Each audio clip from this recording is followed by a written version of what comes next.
I want to once again welcome you to Emporia on behalf of the Emporia Convention and Visitors Bureau. Without their support, we couldn't do this.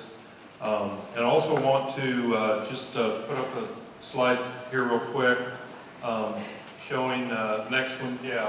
I'm not going to call out our sponsors by name because as soon as I do, I'm going to forget somebody. But they're all up here. These people support this event. They support what we do in unimaginable ways, and we're really indebted to them. So let's give them all a round of applause.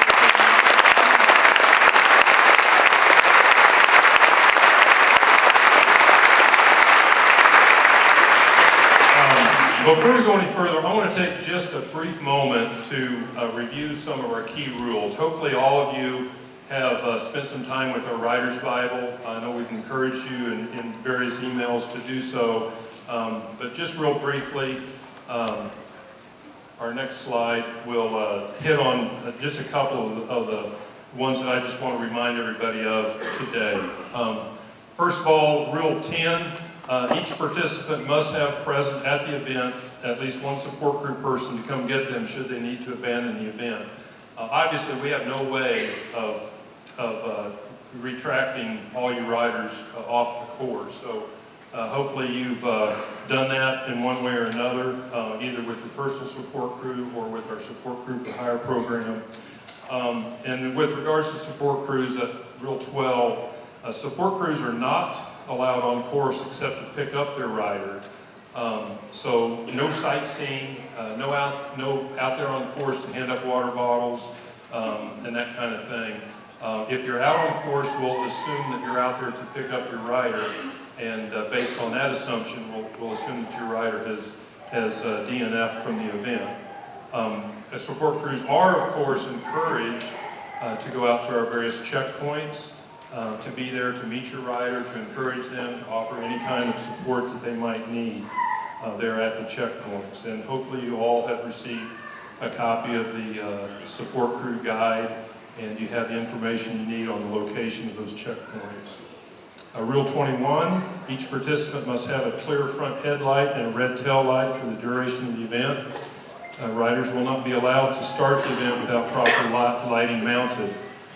You may choose to mount additional lighting at one of the official checkpoints. So in other words, if you want to start the event with just a simple blinking on your handlebars to satisfy that rule, and then later at checkpoint 3 you want to put on a headlight for the night, that's fine. But this rule is in place for safety reasons. With minimal lighting, you at least can be seen.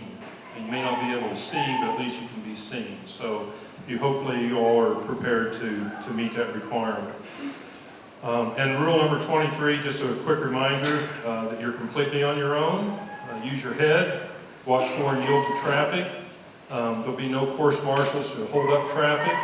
That's mostly true. We will have the Kansas City Jeep Club out there again doing reconnaissance, just making sure that if an incident does arise that we're aware of it and we can respond quickly. But they really aren't out there to hold up traffic. So you come to a paved road and need to cross a highway, you need to be watching for that. You are to observe stop signs. And the yellow line rule isn't listed, but it should be. So this is just a reminder that follow the yellow line rule, particularly if you're cresting a hill. So that you're not on the left-hand side of the road cresting the hill and meet a farm truck going the other way. So enough on that. We are truly indebted to a group of people. These people basically are allowing us to play in their front yards tomorrow, and that's our area landowners. And they're out there. The Flint Hills are a magical place. They're a beautiful place. They're a very unique place, and we want to make sure that we keep them that way. So we have an obligation to these landowners to do everything we can in that regard. But the thing that really I want to speak to just a little bit is, in my mind, these landowners have a very, very important role in that As I said, Flint Hills are a magical place. These landowners they're the ones that keep them that way. They're stewards of the land, and they're out there working very, very hard to manage this incredible natural resource. And in spite of all that, they're allowing 2,000 plus riders to go out there and traipse across the countryside tomorrow. We are privileged to have with us today my good friend Tom Ritchie. So Tom, if you want to come up.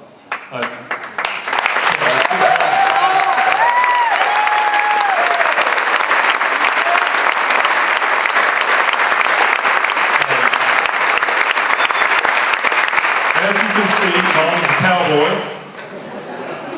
Tom owns and manages some of the property that you're going to be riding across. And Tom is here to represent our area landowners, and he has a few words to share with you folks. Thanks, Jim. Wow, this is a little out of my comfort zone right here. I was thinking a few bikers would be down here, you know, and I'd kind of talk to them. But, welcome to the Dirty Kanza in the Flint Hills of Kansas. This area that you're going to be riding through is a physiographic area. It's called the Flint Hills. The reason, and it's a tall grass prairie. It's one of the last remaining tall grass prairies in the United States. Of all the tall grass prairies over the last centuries, 3% currently exist that is still intact, and much of that is here in the Flint Hills. So it is a national treasure to us. Part of the reason it exists, when the sodbusters came west, they were busting out, making farm fields. When they got here, it was too rocky, as many of you can attest to if you've ever ridden out here. So essentially, they just went on by. And so it ended up being, you know, grasslands, essentially virgin grasslands. Much of this grass, there's a number of them, but many of the roots go down 6 to 8 feet.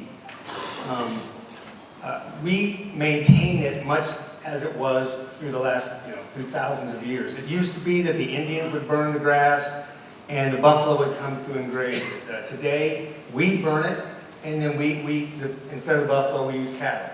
And the burning helps keep invasive species away. Also, the flint in the Flint Hills. That is what you guys will curse tomorrow.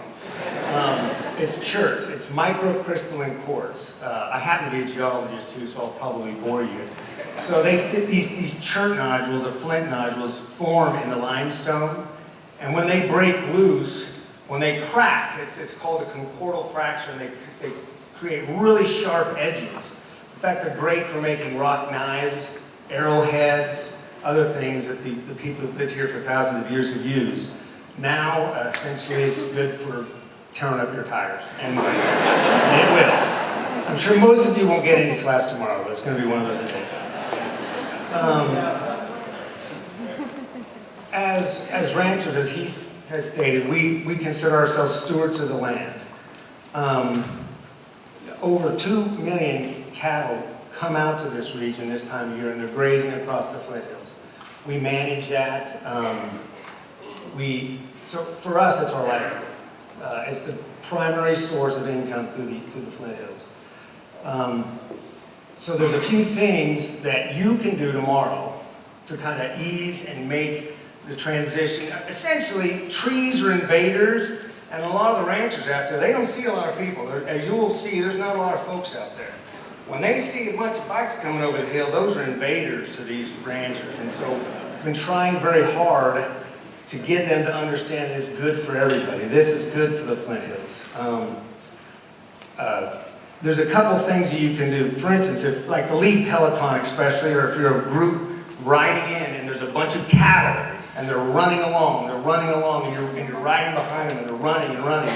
Well, many times those cattle get pinched in a corner, and what they'll do is they'll blow through the fence.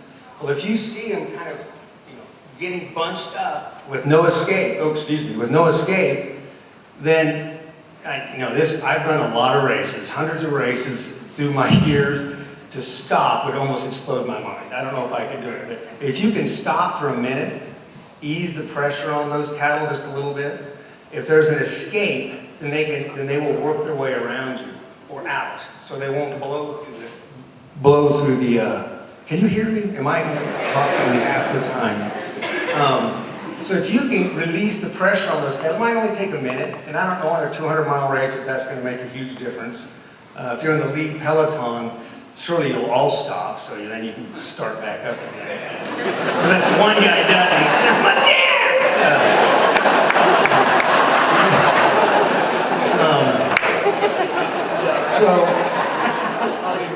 That is one way. We've had issues in the past, and some of the guys out in the hills, and it creates gym extra work too, because then we got to go out, and these cattle get mixed together, and think of 500 marbles. You have 300 black marbles, and one with a red dot, 300 black marbles with a green dot, and then they all get mixed together, and you have to sort them out. Well, you do it on horseback, and you got to go slowly, bring them together, and kick them back in, fix the fence, and it's expensive and time-consuming. Also, I don't think we're going to have a problem this year staying on the road, not getting off and walking and trailing the grass. Wherever you create a trail, that is a chance for erosion. That's the path the water will take, and it erodes, and then the grass is gone. Let's see, the other one is, if you happen to see, and sometimes there's been fellows, they tell me, I was riding behind that guy for 20 minutes, can't he hear? You know, and a guy in his trailer, and I go, well, they probably didn't hear you, beat your horn a little bit. So if you see someone behind you, try to give them, just hit over a little bit and let that guy in his truck and his trailer by. And then, then they're going, well, that guy has brains after all, you know. That's really about all I got to say. I will say that an old guy I listened to is named Robert Earl King. And he has a line in it that kind of appropriate here. And one of his songs is, "The road goes on forever and the party never ends." So, good luck.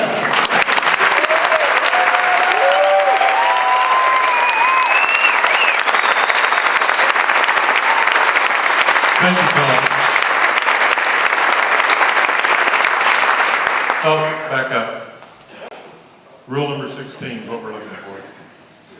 The slide that says rule number 16.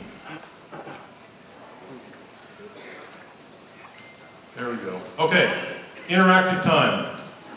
I want everybody to stand up. Everybody stand up. Okay, rule number 16 is a brand new rule. It wasn't in the rule book last year. Okay, and Tom touched very briefly on why this rule is in here. I don't think it's really going to be an issue this year because we have dry road conditions. But everybody's going to read this in unison. Okay? Okay. So here we go. Riders must remain within the boundaries of the roadway at all times. If the roadway is bordered by fences, stay between them. If the roadway is an open range, meaning no fences, stay out of the ditch and on the road. Leaving the roadway is cutting the course. Hopping the fence is trespassing on private property, and as such is punishable by law. Amen. Next slide. And this is why this rule is in. You see the three riders over here? Where are they? Stay on the wrong side of the fence. That could ruin this event. Okay? And again, I doubt that this is going to be an issue this year because we don't have muddy roads and there's no reason to get over there. Of course, there's no reason to get over there anyway. Okay? But I just want to stress this today because this just goes along with this whole bit of showing respect to the landowners and recognizing the fact that we are their guests and that we want to be the kind of guests that they want to invite back. So thank you for that and for your understanding and support on that. Okay, next slide. Yes, thank you. Just talking about the start, as a reminder, the Dirty Kanza 200 riders will get started promptly at 6 a.m.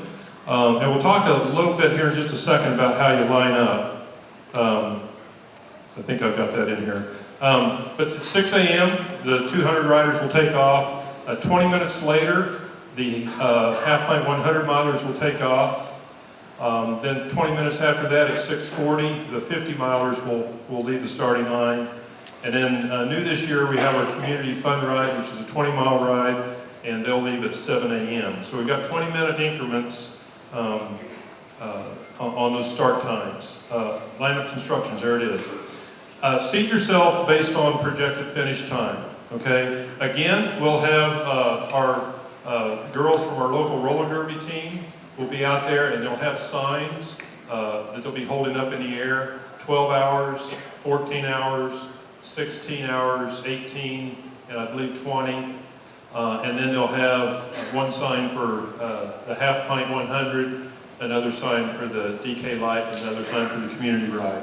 So be honest with yourself and with your fellow competitors and line up appropriately. If you think you're a 16-hour finisher, you don't need to be up on the front row, okay? So just be fair with yourself and with everybody else and line up based on your projected finish time.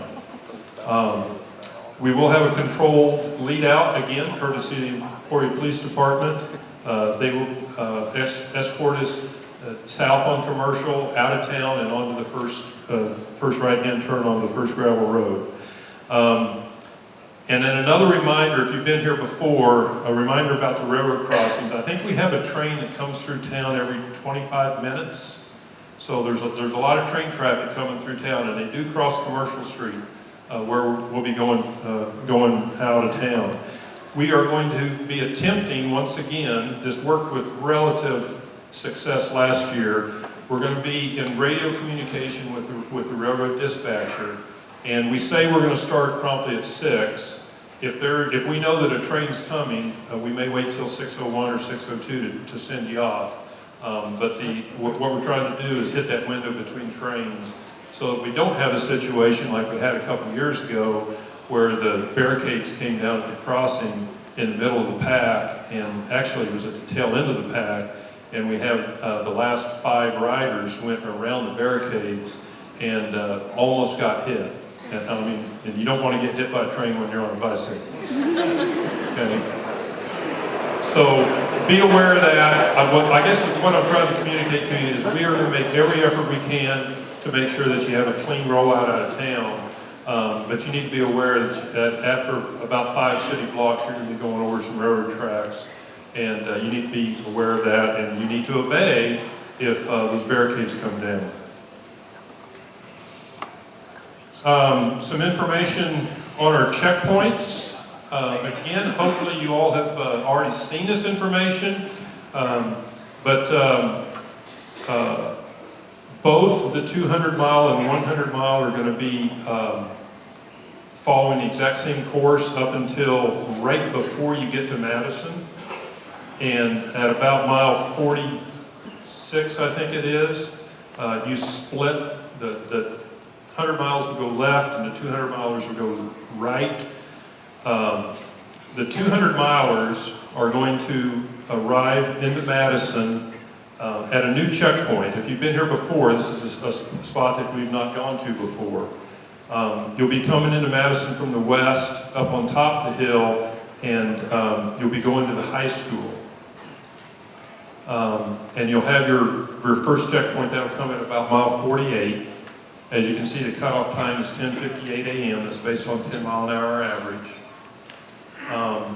You will leave the checkpoint the exact same way you came in. The checkpoint is an in and out. Okay, so about the last half mile before you get to the checkpoint, there'll be two-way traffic, two-way bicycle traffic. You'll cross the highway, immediately be in the parking lot of the high school. You'll have your checkpoint, and you'll go back across the highway and go out the way you came in. So obviously you need to be watching that highway crossing. You'll then head to Eureka, Kansas, which is further on south. You'll hit that at mile 102.7. The checkpoint is downtown Eureka, right in the heart of downtown Eureka. Cutoff time is 4:35 p.m. That is a pass-through, okay? It's not an in and out like Madison was. It's a pass-through. You'll come in from the west and you'll go out to the east. Checkpoint 3, you'll be returning to Madison. And the whole reason we're spending time talking about this is you're going to return to Madison, but you will not be going back to the same place. You will not be going back to the high school. Okay, you'll be coming into town from a different direction, and that checkpoint will be downtown. Okay, so that's important to your support crews. That comes at mile 161.5, cutoff time 10:36 p.m. That is also a pass through town. You come in one way and go out another. So it's only checkpoint 1 that is an in and out. Okay, and then your finish line comes at mile 206.4. You do not owe us anything extra for the extra 6.4 miles. That's all on us.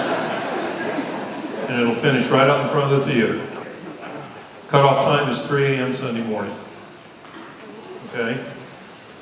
Next slide. Checkpoint or the DK 100.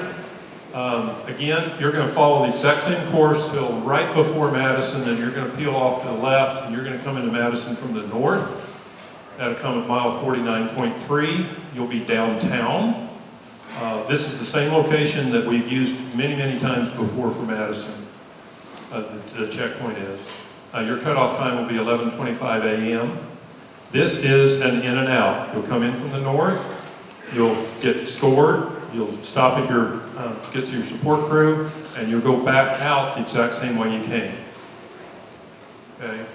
And then your finish line comes at 100.6. That's as close to 100 miles as we could get.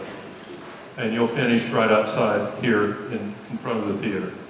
So for everyone, both 100-miler and 200-milers, what to expect when you get there. When you get to the checkpoints, you'll be scored at the red and black salsa awning. So that's what you need to look for. You have an RFID chip on the backside of your number plate, and as you roll over a mat, you'll automatically be scored.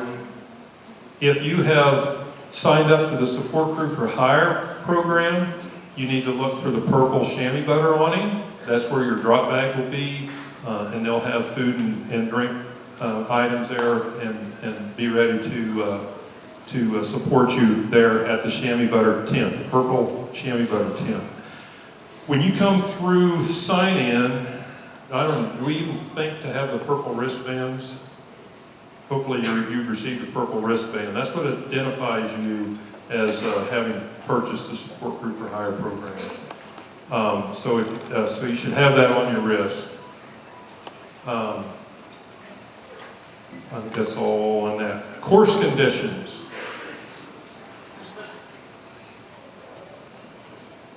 The road surface is fast and packed. We've had a lot of rain this spring.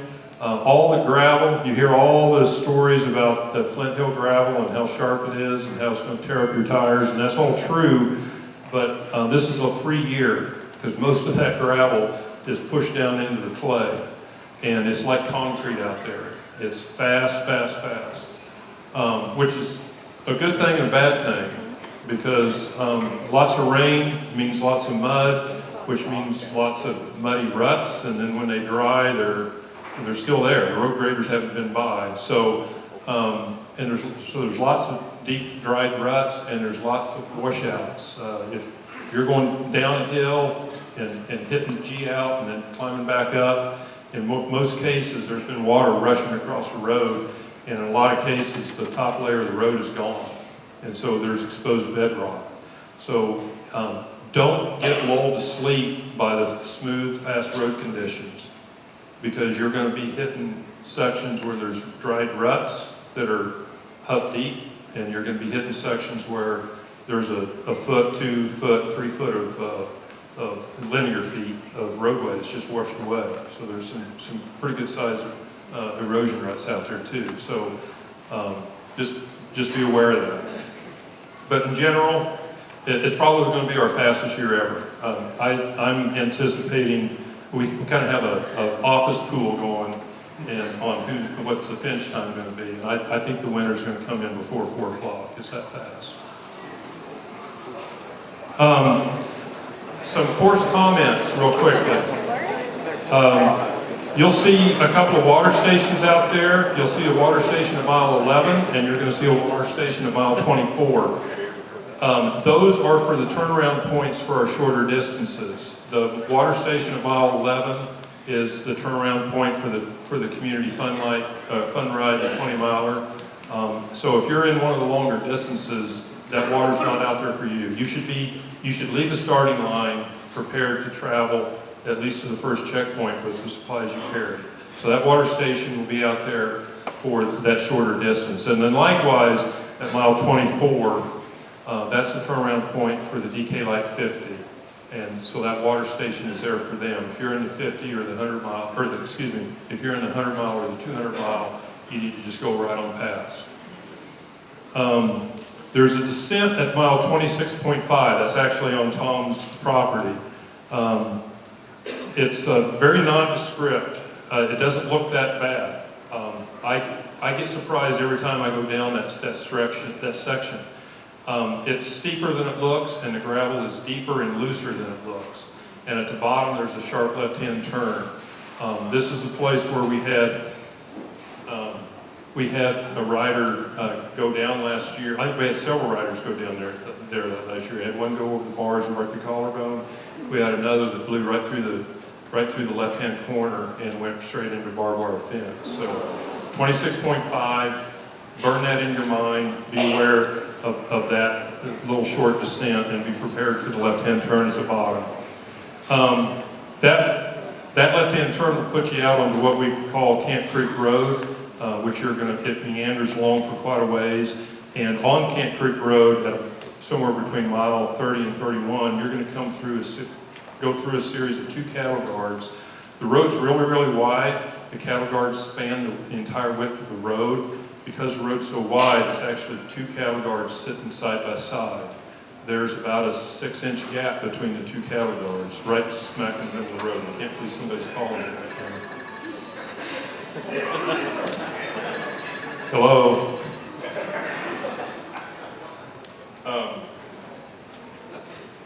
Sorry, should I have that off? So be aware of those cattle guards. There's a gap smack in the middle of the road, so just stay to the right, you're going to be just fine. Like we've talked about earlier, the course is split at 42.8. There'll be a crew out there with a big old huge sign, 100 mile to the left, 200 to the right. Shouldn't be a problem, but just be aware of it. Then another quick word about highway crossings.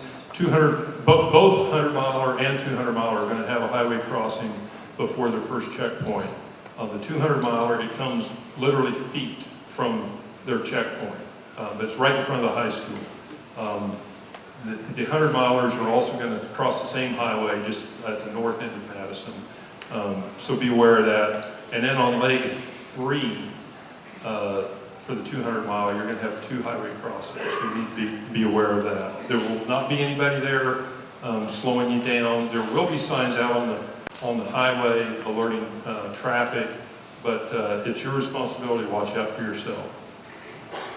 Checkpoint entry and exit, we already talked about that. The thing I wanted to point out is those checkpoints that are in and outs and those that are pass through town.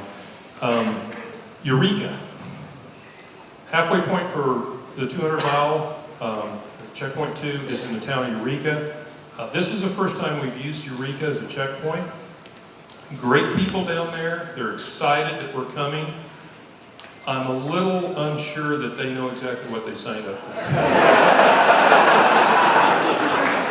Okay, they have the best intentions in the world. They're excited to have us. They're going to be doing their utmost best. But it may take a little bit of patience on our part, okay? This is a learning year, and I'm sure they're going to do even better next year. So just be aware that they've got their summer town festival. They rescheduled to coincide with Dirty Kanza coming through. They're going to have a parade. They're going to have food vendors. They're just going to have all kinds of things going on.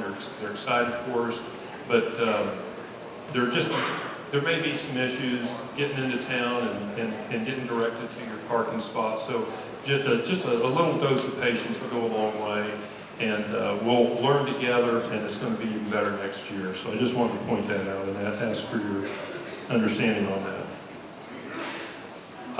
There was a minor reroute on Lake 4. The information that's on our website is all accurate. So if you've gone to our website and printed out the cue sheets or printed off the maps, that's all accurate.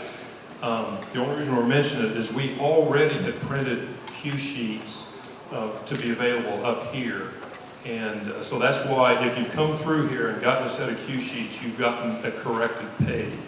All right, so just be aware of it. You need to insert that corrected page. I think it was page 13 for the 200 and page 8, I believe. 6, page 6 for the 100 mile.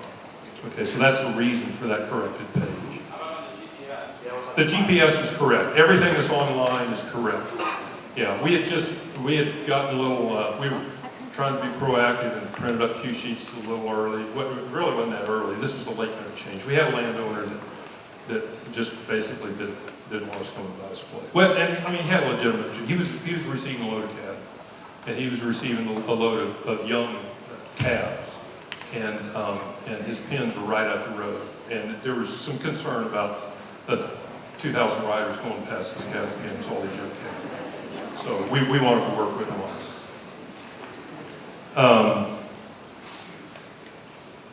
And the last thing I want, oh, well, 2 more things, okay? Just a few miles before town, about 5-6 miles before town, you're actually going to pull out onto the old highway east of town. For a half a mile, you're going to be on the pavement. The interstate will be off to your left, but you'll be on the old highway, which parallels the interstate. And there's not a whole lot of traffic, but there is some, and it's 55-mile-an-hour traffic. So it's the only way we can get across the river east of town. So you will be out on a paved road for just a half a mile, but in that half a mile you will be going across a bridge and getting across the river. So just be aware of it. Again, we have signs out there. The sheriff, the county sheriff has worked very, very closely with us. They've got signage out there alerting motorists, but just be aware that it'll take a certain element of attention on your part to make sure that you stay safe. And then as soon as you pull off of that blacktop back onto gravel, you go about another quarter of a mile, and you're going to have a railroad crossing just right before you get to town. It's got a really, really steep angle to it. I mean, it's not crossing the road at 90 degrees. It's crossing the road at about 15 degrees. Okay, I mean, it's a really sharp angle. So, and it's got a pretty steep little punchy climb to get up onto the crossing. So you jump up onto that, and all of a sudden you got this railroad track that's sitting about like that. So you just need to be aware that that's there, and be watching out for that. Okay, severe weather. This was put in the slideshow last week when we had flooding everywhere and 5-inch rains and just all kinds of stuff. The forecast is looking amazing, so I don't think we're going to need to enact this, but we do have 2 locations. If we get some good old Kansas severe weather in the middle of our finish line block party, we do have places to direct everybody. One is to the Lyon County Historical Museum, which is 1 block down on the right-hand side, and we'll have volunteers directing everybody. And the other second location is 1 block directly behind us. The First United Methodist Church has a large basement. So if in a very unlikely event that we have a tornado watch or anything like that, just pay attention, and we'll have a good sound system. We'll be able to let you all know that we're got some severe weather, and we will be directing you to those 2 locations. But I really don't think that that's even going to be a concern. Finish line. We will be waiting. The entire DK staff will be at the finish line to welcome you back to town. At the finish line, you'll receive your DK finisher's glass. We have a half-pint glass for the 100-milers, hence the name half-pint. And we'll have our coveted DK pint glass for the 200-mile finishers. Also, again this year, courtesy of Joe Fox at Cycle City and Kansas City, you'll have the DK 200 window sticker for all 200-mile finishers. And we also, once again, we're real excited that we have our Race to the Sun Awards. Official sundown time is 8:42 p.m. So if you finish before 8:42, if you finish the 200-mile course before 8:42, the 206.4 mile course, you will receive a Race the Sun award. One of the things that we really struggle with each year is how many of these awards to have printed. I mean, these are true works of art. And we've had years where we've had more of these awards made than we've had finishers. And it is painful to destroy these works of art. So we have produced 100 prints. And because of the fast road conditions, we fully expect now that that was, 2020 hindsight, that was a bad number. But we'd rather do that and then have more produced. Okay, so if you're the 101st finisher, you're not going to receive one tomorrow night, but you will receive an award. Everybody who finishes by 8:42 will receive one, but if you're a 101st finisher and beyond, we'll have your name, we'll have all your contact information, we'll have more awards produced, and we'll get those to you as soon as we can. Probably need 2 to 3 weeks to get those produced and to you. But we will honor your performance, okay? But we want to let you know that we only have 100 of them that exist right now. A reminder that Sunday morning we have a Rockstar Breakfast and Award Ceremony. Breakfast is served by the Kiwanis Club. They are prepared to provide 500 meals. The first 500 will eat free. That's on us, okay? And that's all the meals we'll have. Now, we hope many more of you come for the award ceremony, but we'll be prepared to serve 5. That's all they can possibly produce in the kitchen is there. But the first 500 in the door will get free breakfast, and then and that starts at 7. Our awards will start at 8, and we'll be wrapped up by 9 o'clock. Real quick, I know we're running kind of long. We want to remind everybody that we have our video contest that is courtesy of Road Bike Action magazine. If you go to roadbikeaction.com and then click on Dirty Kanza, you can get all the information. We hope that you have already seen this and you're already thinking about documenting your Find Your Limit experience, and that you'll document that and then share that with others. And then there's going to be some really cool prizing associated. I think we're going to do 3 winners. We're going to have a People's Choice Award, and then the DK staff will select a winner, and then Road Bike Action staff will select a winner. So go to their website, check that out, and then submit your entry. And then real quick, this weekend is Dirty Kanza. Next weekend is Clean Kanza. Okay? One of the things that we hear from landowners is the trash is left behind. So last year we did this for the first time. We had over 40 volunteers that showed up here 1 week later. And we gave everybody a map of a section of the course, and we went out on course and we picked up every bit of trash, irregardless of what it was.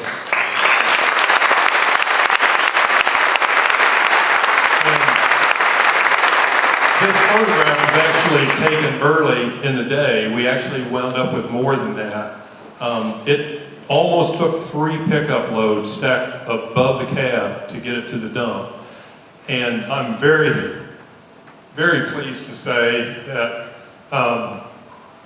the trash that was left behind by us could have fit in the gallon trash bag. Yes.